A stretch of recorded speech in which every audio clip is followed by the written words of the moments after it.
Welcome into the Russ Joy Show. I'm Russ Joy. You know that because you're smart, and it's also the name of the show. And if you're watching live on YouTube or on Facebook or on X, you'll also know that this is not the normal setup.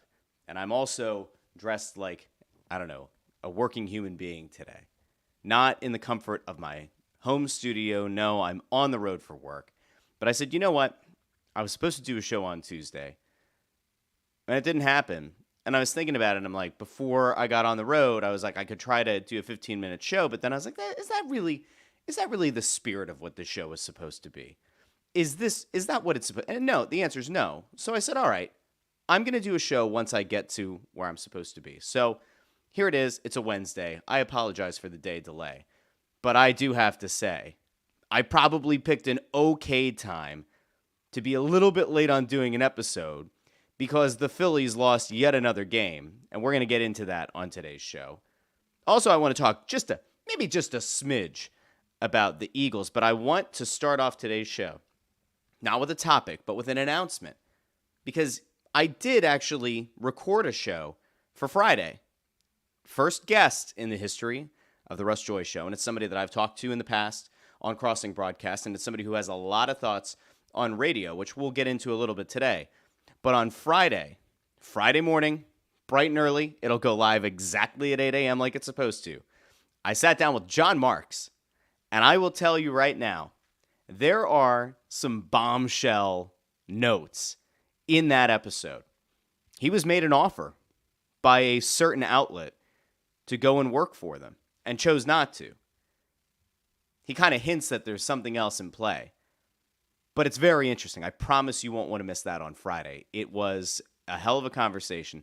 We got into all kinds of different stuff from radio. Like if you are a Philly sports talk radio fan, if you have ever spent time listening to WIP or the Fanatic or both, I can promise you that there's a lot of insight into what goes into the prep for that kind of show, the difference in the different day parts between doing mornings, middays, and afternoons. There's a lot in that conversation. So I promise you, you want to come back around on Friday for that episode. Now, we are going to get into radio a little bit because Mike Missanelli made his return to 97.5 The Fanatic. But before we do, I'm going to go out to the comments, the questions, and the concerns of the fine people who watch and listen to the show. And by the way, if it doesn't sound right, if it doesn't look right, you have to let me know. I'm on hotel Wi-Fi. We're going to hope that this looks and sounds okay. And if it doesn't, we're just going to act like this never happened. Going to go over to YouTube. If you watch live, don't forget you go over to the Russ Joy Show YouTube channel. If you watch on the Joy Media one, that's fine, but you're probably going to be talking to yourself in the comments. Go over to the Russ Joy Show YouTube. Joe Papel checks in with a beautiful good morning. Hunter Mikos checks in with a good morning of his own. And I want to get into a whole lot of stuff. And I know, Friday's show was kind of weird, right? Because Friday's show was one where I said, oh, we're going to do a watch-along. And part of the watch-along was supposed to be watching the starters go out and get a drive, because John Clark put it out, Jeff McClain put it out, that Nick Sirianni wanted to, in theory, to get a series with his starters to at least get a look. And if you think about it, like conceptually, it's a good idea, right? You have two new coordinators in place, in Kellen Moore and Vic Fangio. And even though Sean Desai had kind of implemented some of the strategies that Vic Fangio had kind of taught, you expect the defense to be different. You expect it to be a different look D. And then on the offensive side of the ball, I think everybody wanted to see what it was going to look like with Jalen Hurts, with the dynamic wideout duo, and with, of course, Saquon Barkley in the backfield. But we didn't get that. So on Friday night show, we went through our whole thing. And that was right before Joel Embiid went off the next day and helped the U.S. win the gold medal. And we talked about the Phillies and felt like the Phillies were in a really great spot. This is the Jekyll and Hyde nature of that team, which we'll get into in a little bit. But it's just interesting to me. Like, if you go back and if you think about it, Friday's show, things were looking kind of up in Philly sports. We were looking forward to the starters, and then we didn't get them. And I had the audacity to tweet something, which was essentially, and I don't know why people get themselves in a tizzy, but I tweeted out on Friday, imagine you're somebody who bought a ticket to the Ravens-Eagles preseason game, expecting to see one drive, not the whole game, not the first quarter, not the first half, one drive, potentially, of Jalen Hurts versus Lamar Jackson. Just one. Just one, right? And in fairness, again, reporters had put out, Nick Sirianni wants to see his starters get a drive. Okay. So imagine you had to pay for that. And we're not going to count season ticket holders who get screwed by having to pay ridiculous sums of money for these garbage preseason games. Just imagine you're somebody who decides, like, I'm going to take my kid, or I'm going to take my kids, or take my significant other to a game. Maybe you don't have the ability to afford a regular season game, and you say, let's go see preseason. Like, let's just go experience what it's like to go see a game. And then you get there, and maybe even you make the purchase sometime around the announcement that, like, the starters might play a drive. Imagine you make that decision. You pay that money, and then you get there, and you're greeted instead by Kenny Pickett and Will Shipley, right? No, I mean, no disrespect to either of those guys. But that's not who you're paying the money to go see. Right? Like, that's not what somebody wants to spend their hard-earned money on, is going to see Kenny Pickett play. I will tell you that on Friday's show with Jon Marks, he and I have very differing opinions on preseason and about the importance of the 53rd man on the roster. And maybe it's just me. Like, maybe it's just because I have all these kids, and maybe it's because I value the time at night with my wife to, like, watch a show together. But, like, the idea of going out of my way to watching the entire preseason game, watching the fourth quarter of that game, to watch a bunch of guys maybe fight for potential, like, expanded practice squad slots, like, that just doesn't do it for me. And if it does it for you, by all means, you be a fan however you want. But if you're the Philadelphia Eagles and you're supposed to be a Super Bowl favorite, the 53rd man on the roster really shouldn't have a lot of impact, right? I think we can all agree on that. Or at least that has to be the hope. Because if your entire season rides on whether or not the 53rd man on the roster is a significant contributor, you probably have a problem. I'm going to go over to some of the questions, comments, and concerns here. Joe Papel says, only season ticket holders buy preseason tickets because they have to. Hard to believe anyone would voluntarily buy a preseason game. I actually do know some people who buy tickets to preseason. Why? I don't know. They're like total diehards. They're total junkies for football. And they, for whatever reason, enjoy the preseason. I don't. But maybe I'm nuts. Let me know.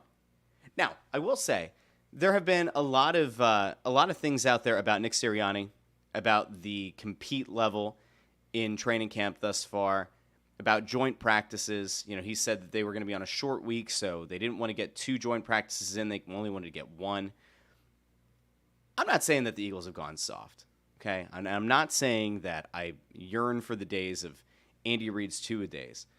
But, like, is it fair to have the question out there of whether or not this Eagles team is, I don't know, kind of getting by, if they're just kind of skating by? Like, at some point, like, if you're not going to play the starters, right? If they're not going to get much of a run in the preseason, and you're doing that specifically because you say, we know what these guys are, we know what they can do, we don't really need to see A.J. Brown run routes in the preseason because we know what he can do, we know what Devontae Smith can do, we know what Saquon Barkley is, we know what Jalen Hurts is, and you believe that they can get all their timing down in practice instead of in a live game, I think you're running a risk. Conceptually, I agree with you. Like, conceptually, you should be able to say that this entire offense should be able to function well. I'd say on the defensive side of the ball, there are a lot of question marks, and there are guys that you need to see. But maybe Nick Sirianni, maybe with his being an ultimate player coach, maybe with him being the glorified pom-pom waver this year after he was emasculated in the offseason, maybe that's just a play to his guys. Maybe it's just a coaching tactic. Go easy on them in training camp. Go easy on them going into the regular season. Why put your guys at risk? Why put their health at risk, especially Jalen Hurts? Just roll into the regular season. Let the chips fall where they may. Maybe that's what they're doing. I just don't see it. Nico checks in and says, my dad got offered someone else's season tickets and went to the game. There you go.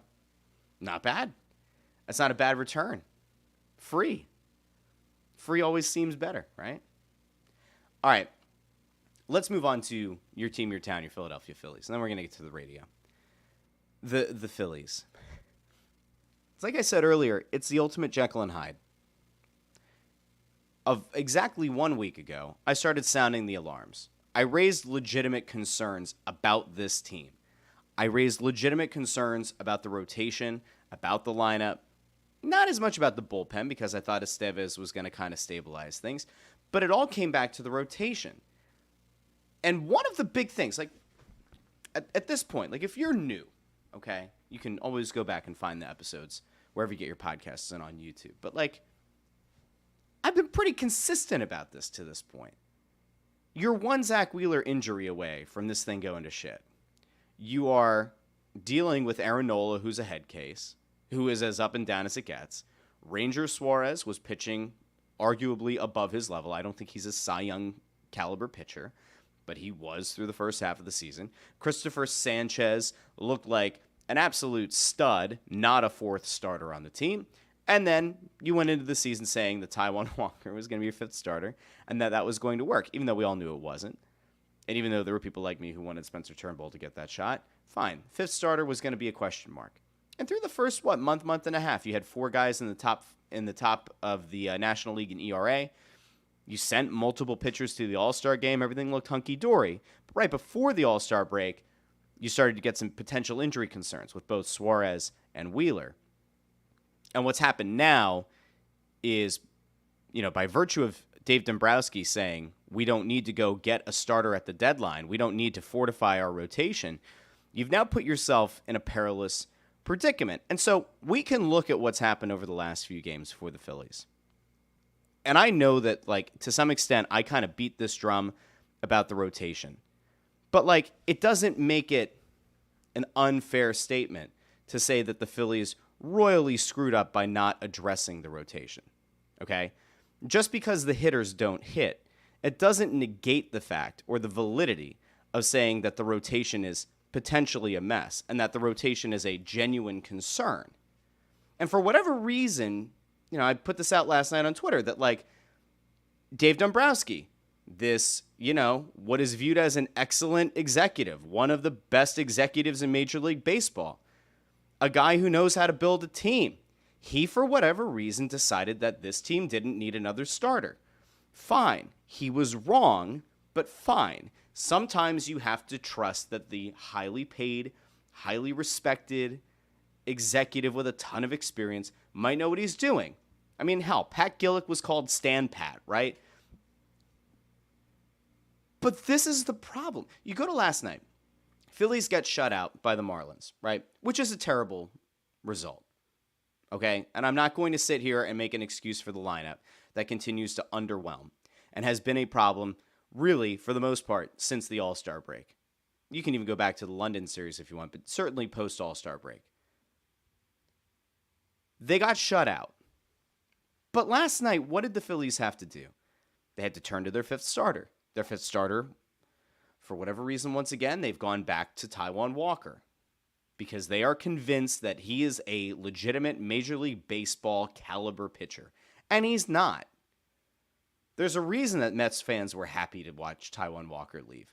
There's a reason that a lot of people were skeptical of his signing with the Phillies. He's not a good pitcher. And there are always people who go out of their way to say, well, the fifth starter doesn't have to be an ace. The fifth starter doesn't have to be a number 2 or a number 3 quality. He just has to be your number 5. He has to eat innings. Okay, fine. Now, I get that it was his first start, but he only made it through 4 innings last night. He gave up 3 runs. He was erratic. He had 5 strikeouts, but he had 3 walks. He didn't look particularly good. And it hurts that, in a game at home, yet another loss, 5 straight losses at home, you start in a 2-0 hole to start the game in the first inning. And you can make the argument, hey, he settled down a little bit. He didn't. But he puts you in an 0-2 hole in the first inning. For a team that desperately needed a strong start to the game. For a team that has desperately been clawing and looking for anything to go right. He didn't give you that chance. And again, you could do the zoom out, right? You can say he only gave up 3 runs in those 4 innings. The bats are highly paid. Bryce Harper is paid to perform. Nick Castellanos is paid to perform. JT Realmuto is paid to perform. So is Kyle Schwarber. And all that's fair. And you're not going to get an argument from me. But I will once again state, for the record, that sometimes it's demoralizing for a team to go in a hole to start the game. Now, these are big boy hitters that paid a lot of money, and they should be able to perform at a higher level. But to this point, they haven't. And they've looked like absolute dog shit now for weeks. But I said last Tuesday, we were having this conversation about, man, you need the rest of the Dodgers series to go well. You need to have a strong start against the Diamondbacks, right? Then on Friday's show, I went, oh, They won the last 2 against the Dodgers. They won the first against the Diamondbacks. Things are looking good. The bottom has since fallen out. They lost the last 3 games of that Diamondback series, and now they've come home and they've lost to the Marlins. And I've been highlighting this for a while, and we all know what's on the line, but you have this Marlins series, Nationals, and then it's the Braves. And I've been saying, you don't want to be in a spot where you're 5 games up on the Braves when they come to town. Well, as things stand on Wednesday morning, the Braves are 6 games back. The Mets are still within quasi-striking distance at 8 games back. Anything can happen. But the Phillies are only 6 games up on the Braves. And based on the way that these hitters have hit, and based on the way that some of the pitching has performed of late, do you have significant confidence that the Phillies are going to be able to pull the nose up on this thing? Because I don't. I don't feel it right now. I don't feel like the lineup looks like a bunch of professional hitters. It looks like a young lineup. It looks like an inexperienced lineup. It looks like an undisciplined group of guys at the plate. And again, we can have this conversation down the line. If things level off, if you go back and you say, all of these guys are just kind of hitting the skids at the same time, you can make that argument.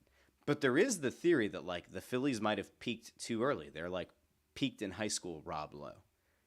And you better hope that if you're a Phillies fan, that's not the case. You better hope that the Phillies are able to pull the nose up on this. You better hope that Kyle Schwarber is able to give you pop at the top of the lineup. But I think this ultimately comes down to Bryce Harper. Like, Nick Castellanos isn't a real human being.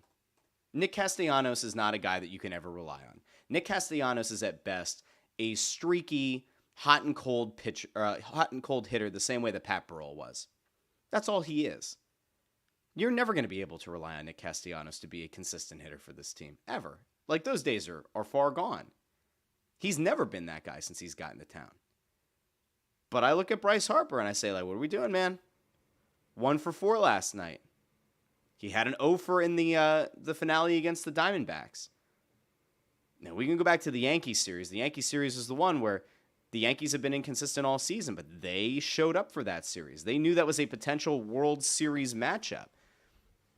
And they curb stomped the Phillies. And Bryce Harper looked overwhelmed by the moment. He doesn't look right. I don't know when this is going to come out. But, like, you watch Bryce Harper right now, and one of 2 things is going on. Or maybe it's both. Baseball players have a lot of mental hurdles to overcome. And when you struggle, it can become a real, legitimate struggle. When you're not seeing the ball well, it's hard to get yourself locked in.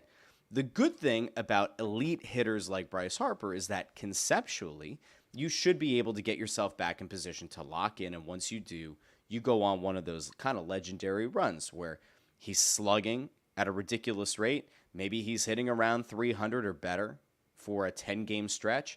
He's crushing the ball. All of a sudden, the lineup is reinvigorated. Now it's not just Schwarber hitting solo homers at the top of the lineup. Now all of a sudden, Harper is able to take a little bit of the pressure off the other guys.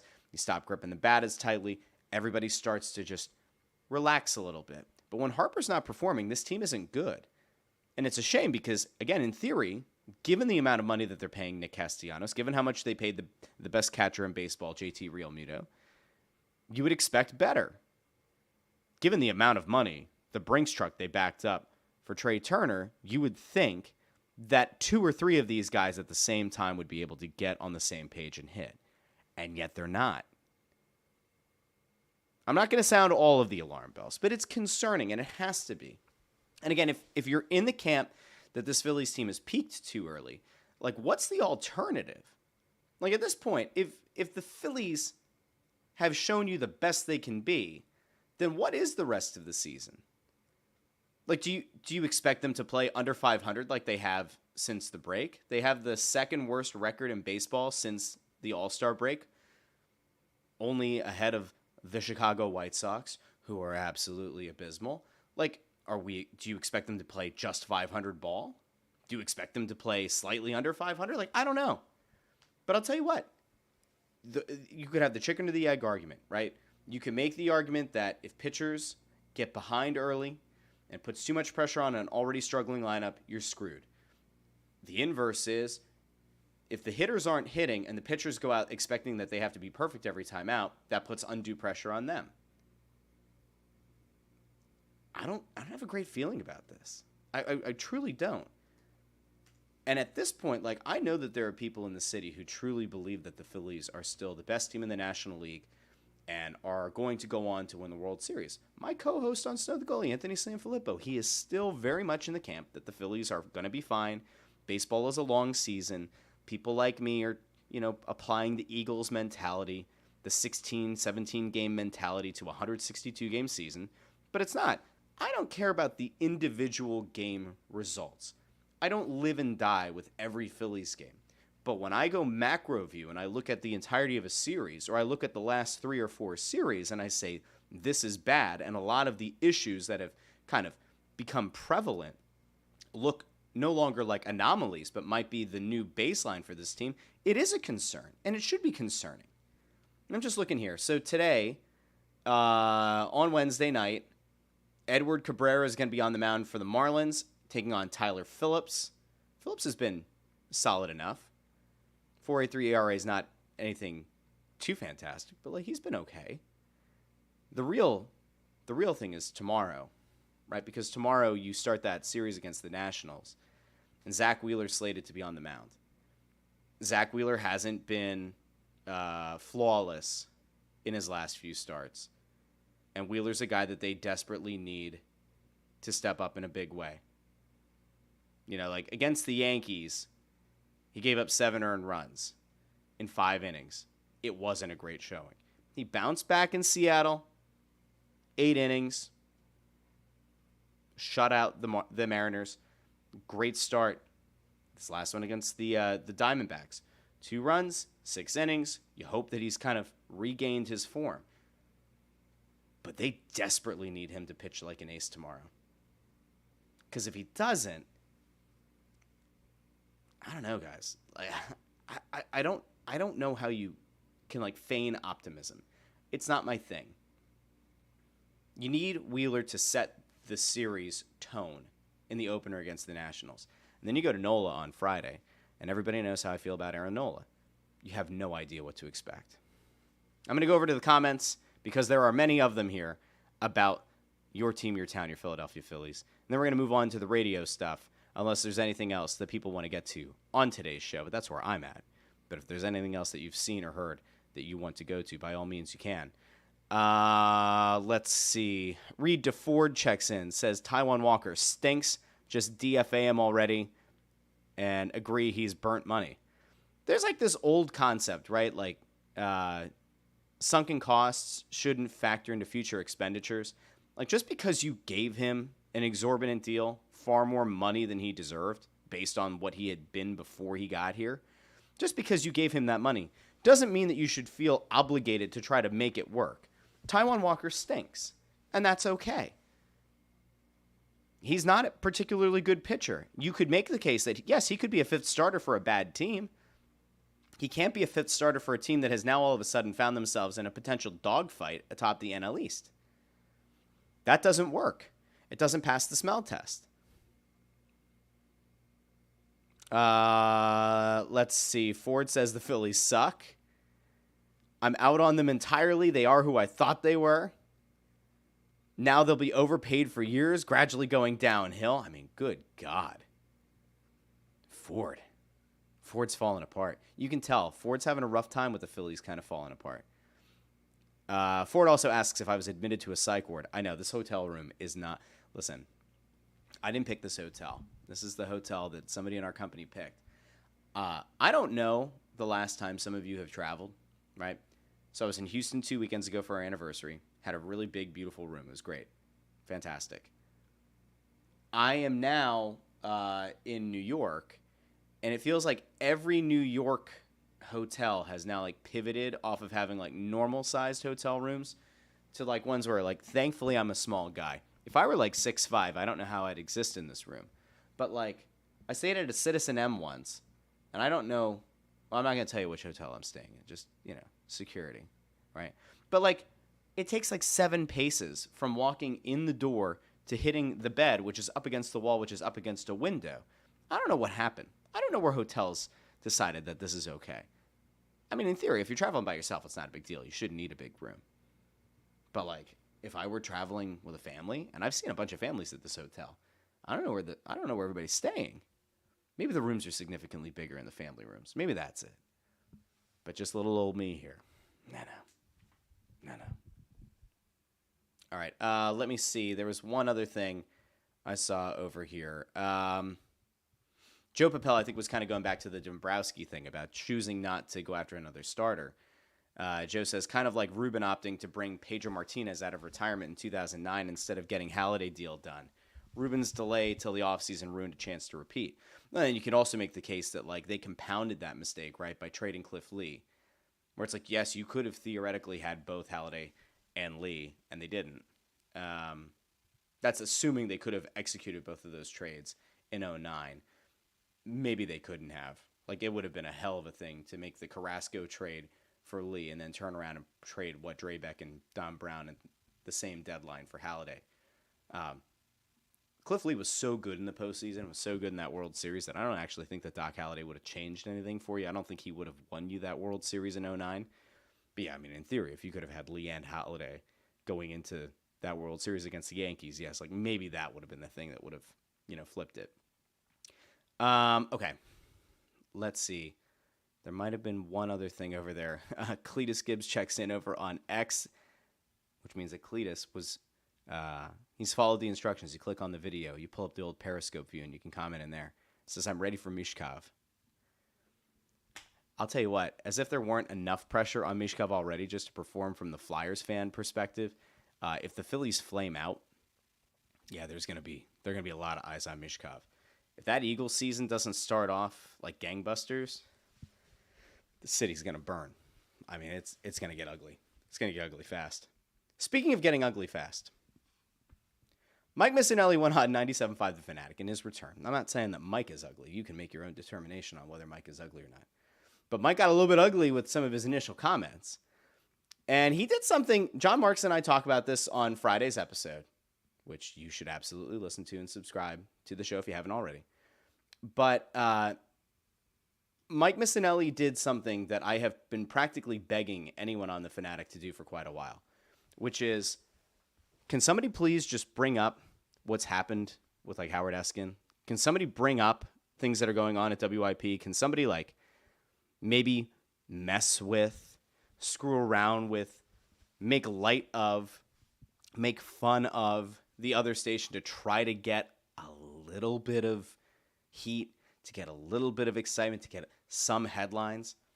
So Mike Missanelli goes over onto 97.5 The Fanatic, and his first statement, I'm actually going to play his first statement here, because within the first 5 minutes of the show, and in this 1 minute clip, he takes a swipe immediately at Howard Eskin.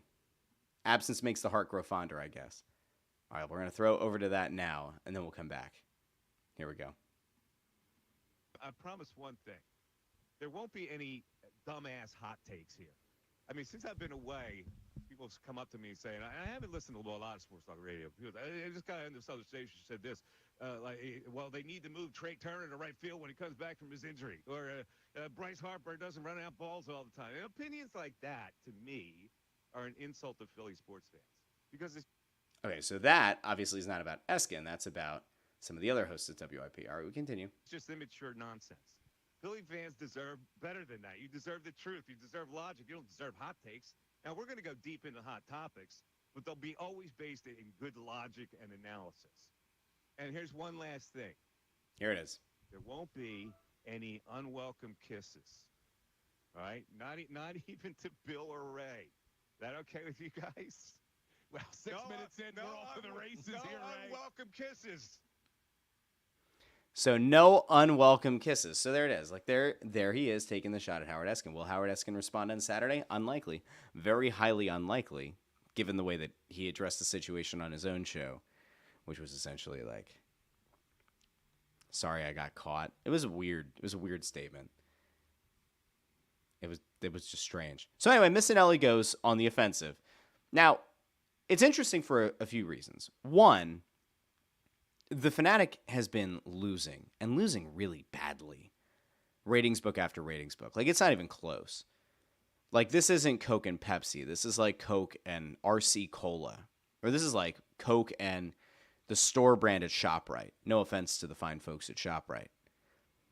But, like, this hasn't been a close competition between the two top sports radio stations in Philly. And I say the top two because there is also the Gambler, although with respect to those folks, they're not even in the same league right now. You can make the case that it has to do with the frequency and strength of the signal and all that, but like there are really two stations in town that are viewed as being legitimate stations. Okay, so fine. But Missanelli did something that you're supposed to do when you're the challenger brand. He brought eyes to it. And what was interesting is that if you had Googled Mike Missanelli's name at any point within like 24 to 36 hours of him showing up and doing his first show on the Fanatic, if you Googled it, you saw Mike Missanelli calls out or scorches Howard Eskin. So, like, there are a few different ways to look at it. If you're the challenger brand, it doesn't hurt you to take a swipe at the leader. If you're the leader, it does hurt you to punch down.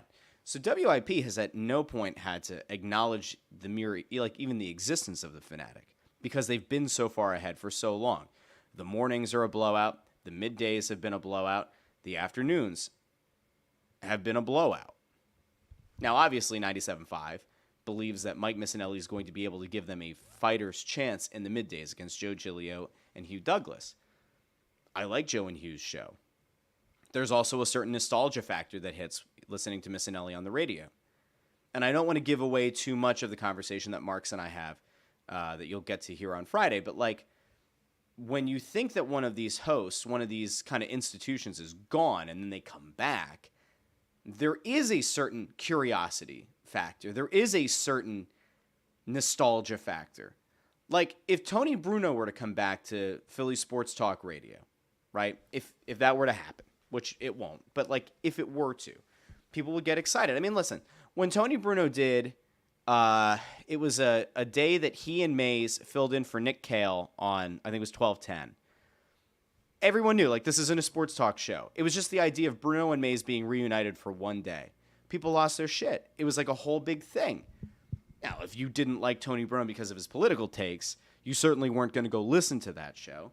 And you could make the argument that in the case of Missanelli, he has alienated a lot of his listeners in the past because he's very outspoken about his beliefs, about his political beliefs, and about the Republican candidates. So, like, in theory, if Missanelli turned you off at some point, it's hard to imagine you're going to go back. But at the same time, he's been off the air for long enough that, like, maybe even the people who actively despised him for his political takes missed having him on the radio. And in fairness, 97.5 has not done a good job, and we've talked about this many times, but, like, they've not done a good job of cultivating young talent to go in and be able to take a spot or to, like, be in a prominent position at the station. I will shout out Andrew Salchunas because he was put in an unenviable position in the middays when Gargano got taken off the air, left the air, whatever, as things were kind of falling apart and as there was litigation between All City, which owns PHLY, and the Fanatic, and he was put on ice for 5 months or whatever it was. Salchunas had to go and fill in, and that's hard because, like, that's one of the most popular people at the station. It's somebody who's viewed as an institution in Philly Sports Talk Radio. And not only did he, like, survive it, but then he ended up getting a more prominent role in the morning show there. So kudos to him. That's a hard thing to do. Typically, you get eaten up. You know, a young guy gets exposed in that situation. He did a good job. He's like one of the very few people at that station who are young and who have risen to some form of prominence. You can give Bill Colorillo some credit as well that, like, he was filling in. He was doing some stuff in the middays with Bob Cooney. And now he finds himself... I don't totally understand, like, what the roles are on Missanelli's new show because when the announcement first came out, it sounded like they were saying that Bill and Ray Dunn were both producers, but then listening to the show... I only got to listen to it on Monday. But listening to the show, it almost felt like it was a three-man booth, or it was more of like Mike and Bill, and then Ray was the producer chiming in as the third voice. But, like, we'll give Bill credit as well. But it's just interesting to me. Like, that station has not created that next wave. And I've said this for a long time, right? Like when they had the 610 station, when we were doing Snow the Goalie there, Crossing Broadcast was there, Crossed Up was there. When we were doing those shows, one of the questions that we had for the people at Beasley at one point was like, why aren't you guys doing anything to kind of, like, why aren't you using the station as a farm system? Like, we'll get reps doing our shows where we were getting callers on an AM station at the same time as Mike Missanelli was on the air on the Fanatic. But, like, why don't you guys have your producers down here doing shows, like getting reps? No one ever seemed to have an answer because I think they rested on their laurels and they expected that, like, Missanelli and Gargano were going to be there for another decade, so they didn't have to address it, and that the morning show was going to be what it was, and that maybe at some point they would poach someone. Maybe they could bring a Mike Golick into town to run that morning show.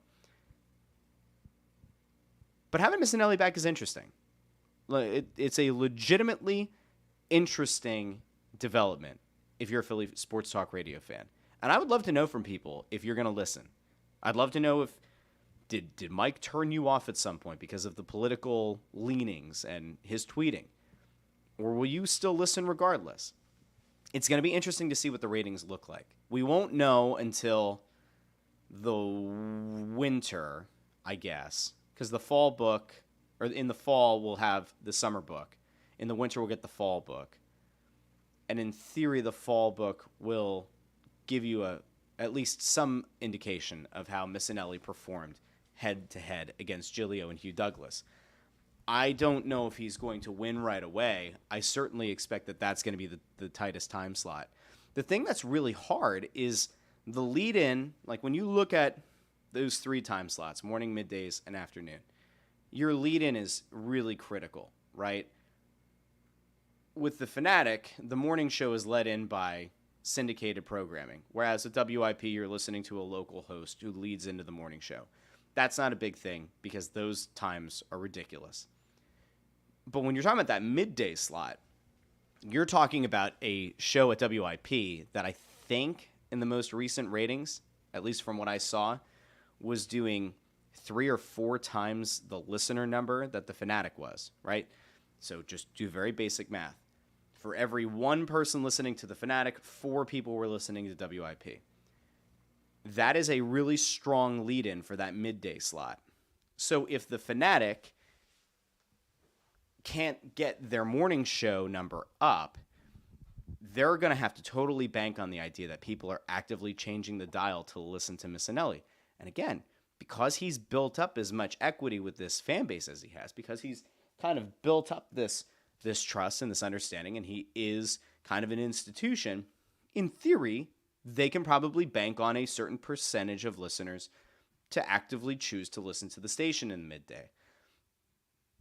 But man, they are facing a hell of an uphill battle just by virtue of how much stronger the WIP lead-in is. Now, at the same time, it's going to be interesting to see what happens in the afternoon, because at WIP, you go from Hugh and Joe into that afternoon show. Now, in theory, if Missanelli is able to pull a decent rating, all of a sudden that lead, that Missanelli time slot, that lead for the afternoon show could, in theory, help the afternoon show. I don't know if it will. I have no idea if it will. I don't particularly think that afternoon show is very good at the Fanatic. I don't know why they seem so married to that show. It doesn't work for me. Ratings-wise, it doesn't seem to work. It's their highest-rated segment, right? It's their highest-rated time slot is their afternoon show, but it's still getting 2.5, 3x by what WIP has. So I think ultimately, here's what I think went into the decision to bring Missanelli back, and here's why I think it ends up maybe paying dividends as long as he doesn't implode. If Missanelli is locked back in, if he is fully committed and doesn't come off as bitter, doesn't come off as angry, doesn't have a strain with his producer like he did when he left, right? When he threw the headphones and there was legitimate tension there that I've been told has not been fully resolved. If he's able to stay in a good headspace, he will pull a rating. I'm not saying he's going to beat Joe Giglio and Hugh Douglas.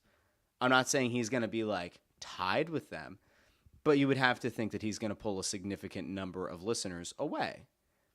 And in theory, he's going to bring back some sponsors that might have left the station. And also in theory, because he's going to have a bigger listenership in the midday, it could help their afternoon show. And if you're the Fanatic, that's why it's a no-brainer. So if you're one of the people who sat back and said, like, why would they bring back Mike Missanelli in an election year when there's a high probability that he's going to end up costing himself again and he's going to alienate the audience? That's why.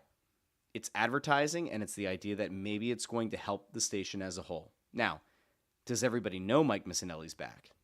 Have the Fanatic done a very good job of getting that word out via billboards or ads on social, or have they done a good job with their social channels of promoting it?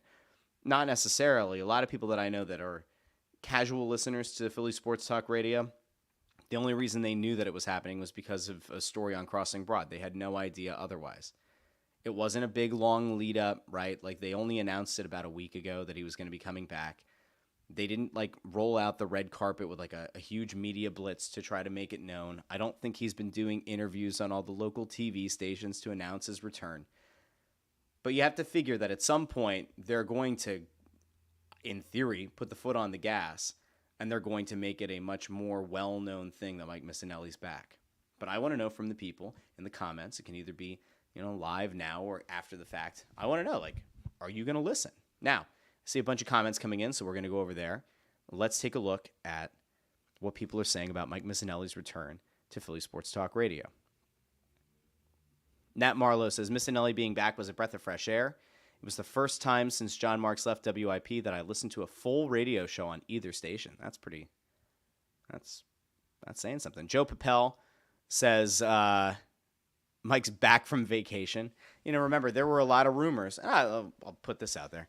There were a lot of rumors around Missanelli potentially going to PHLY. That had been a thing that was floated. And I said on this show, like, there were only, and I think on Crossing Broadcast before, there are only really two other destinations. Like, Missanelli was not going to go back to WIP, right? WIP was always going to view that as being too much baggage. And again, they're winning by such a wide margin, they don't need to make that kind of a splash. So the options were either PHLY or the Fanatic.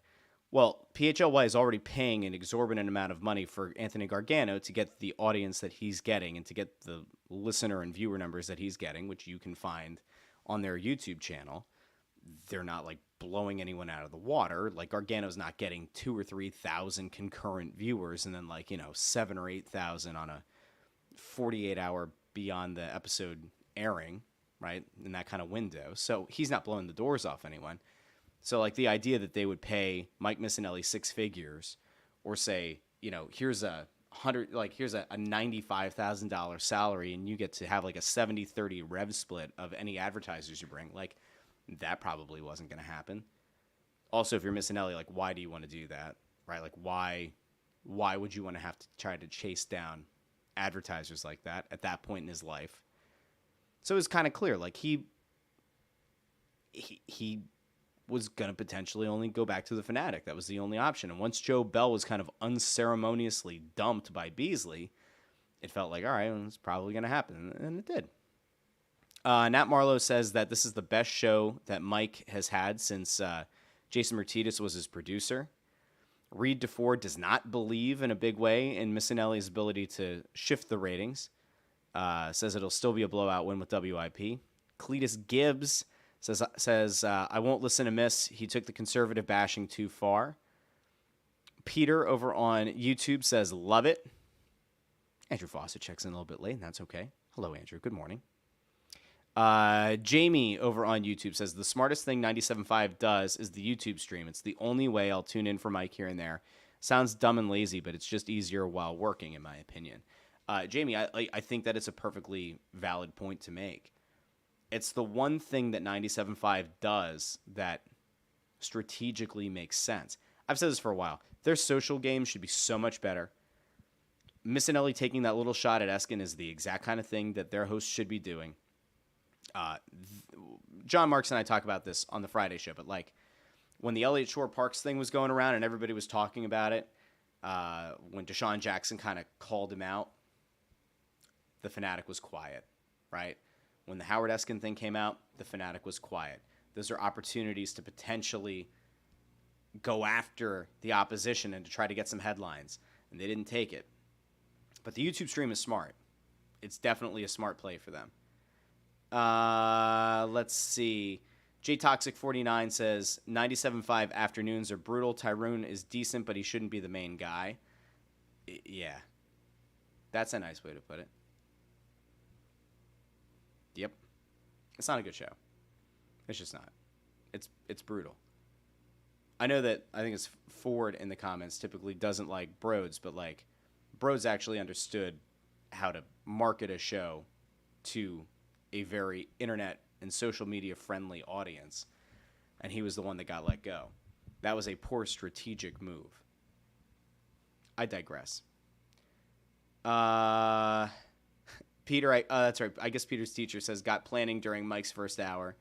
Andrew says Missanelli's annoying at times, but he's a staple of Philly sports talk radio. That's why I think he's going to do well. Again, I think that like once you got something back that you never thought was going to come back and be in play again, having him on the radio, I think that changed things for a lot of people. Joe said he does the same thing, checking in on Missanelli on YouTube. Reed DeFord says, in an election year, he's not going to stay focused till alienate sponsors. It's totally possible. I have to think, though, right? Like, I have to imagine that with new leadership at the station, that had to have been an edict that was handed down. Like, if we're going to put you back on the air, you have to stay out of the political spectrum. You have to.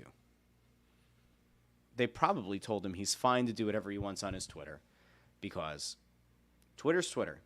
You have the freedom to say whatever the hell you want. Sure, an employer can go after their employee for things that are said on social. Maybe it was just kind of a wink and a nod. Don't say anything about this election. Don't say anything about Trump on the air. Don't say anything about conservatives on the air.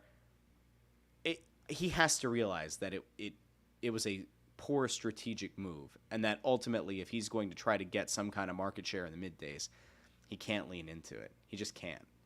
Nat Marlowe says, the afternoon show has alienated too many people for it to be successful, but Missanelli already bringing back listeners to middays. Yeah, I don't know. I think what's going to happen, this is my assumption, and I'm sure that this will end up being right. For whatever reason, they really like that afternoon show, or they don't want to dismantle it. They're now going to take the stronger lead-in that Mike is going to provide, and that's going to lead to at least a marginal gain for the afternoon. And then they're going to say, well, it's proof that the afternoon just needed time to gel. And that's not what it is. Like, that isn't what it's going to be. But they'll sell themselves on that idea. Again, it's still not a very good show. Andrew Fawcett says, YouTube's a solid way of keeping up with 97.5. Since I live in Texas, I can't listen any other way. Don't they have the 97.5 app down in Texas, Andrew? 97.5 app now? YouTube is a smart play.